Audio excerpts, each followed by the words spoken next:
actual pilot to deliver those services.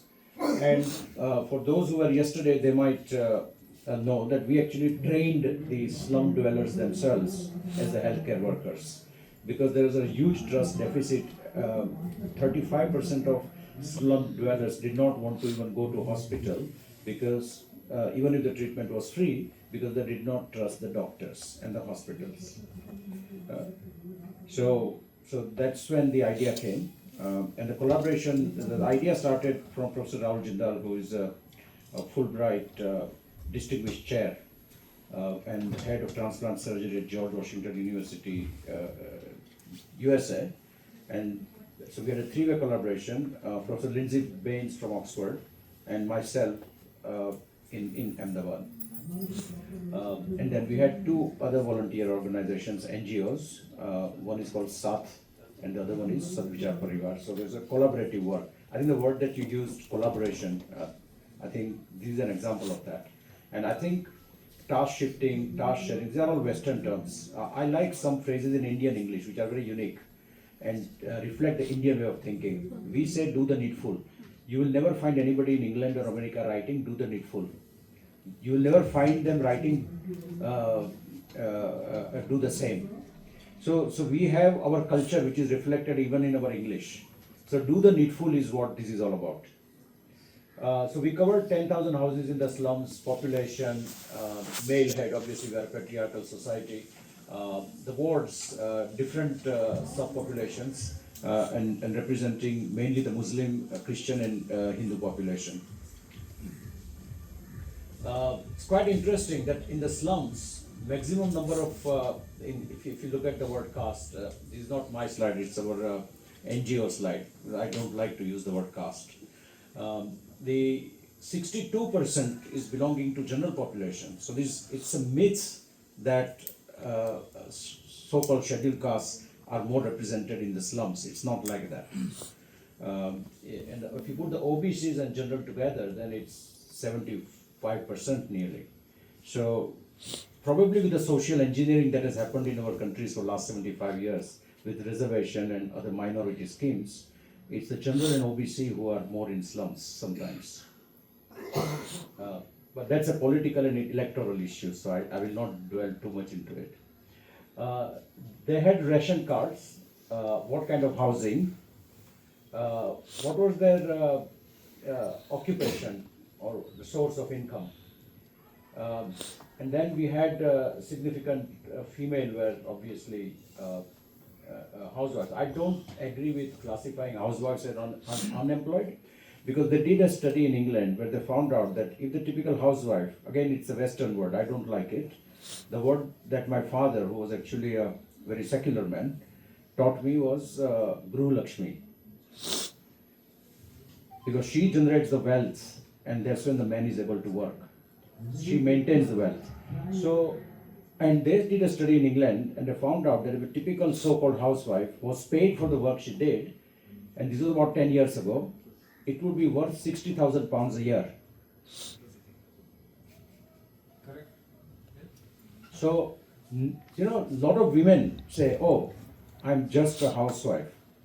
So, and yesterday we talked about cultural context. We don't have to borrow the concepts from the Western world.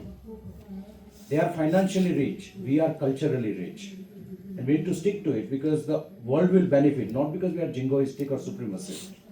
So this concept of housewife being unemployed, I think we need to get it out of our mind and respect women for what they are doing.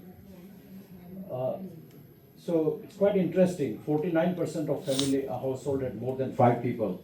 And so in slums, families live together. I think we need to learn something from that. This so-called education, what has done to us? Income distribution. So it's quite interesting that we found that 23% of the total patients, people we surveyed had surgical symptoms, out of which half were about half were advised the surgery, and nearly half were allowed to just advised to continue medicine and take rest. And then this is the distribution of various operations that were done. This is just in a small period of 3 months. you can see a lot of them have chosen not to go with Ayushman Bharat card.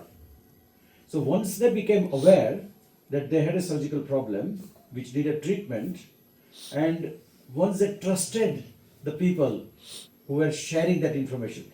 See, the elephant in the room phrase got mentioned yesterday and today as well. Trust is the elephant in the room when it comes to health. I call it disease care. I don't like to call it health care. Health is my responsibility. If I got disease, somebody needs to help me. So, and there is this very economic based reason for this. When I say disease care, the economy works differently. When I call health care, I can add a lot of my financial agendas to it. Menopause has become a disease in the Western world. Healthcare. No, it's not a healthcare issue.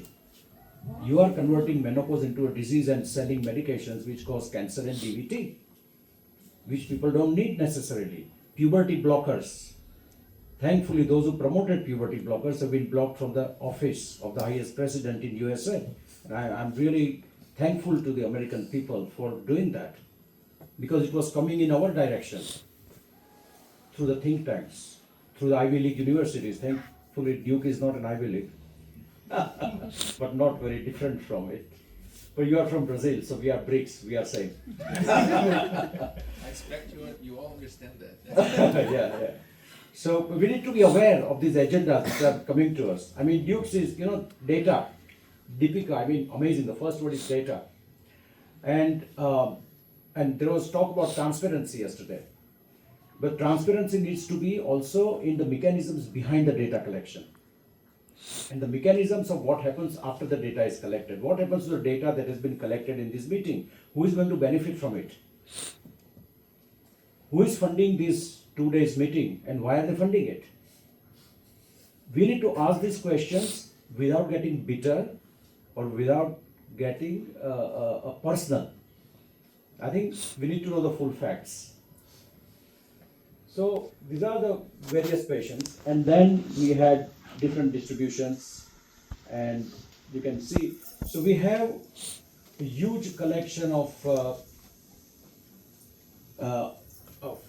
real life cases which people have gone. And last thing I would conclude by saying is, which I said yesterday, but I left it half said. Initially, the project was funded by Professor Rahul Jindal himself. Then I got Hinduja Foundation, Ritu Hinduja, GP Hinduja's daughter. She and me have some common connections from London, and we sat together. And she said she's interested in this project. I thought she'd forget about it, but she didn't. And so the current project, the current stage is being funded by Mukul Madhav Foundation, which is the Chabaria Phenolics, because she's married into the Chabaria family. So currently they are funding the Sathi salaries and the work we are doing. So, and eventually we are going to take it at national, and we have got interest from Pakistan and some African countries as well. So we'll take it beyond India as well, with all of your blessings. And excellent work to Asar. I can't say how impressed I am with these sons and daughters of Bharat Mata. You are doing amazing.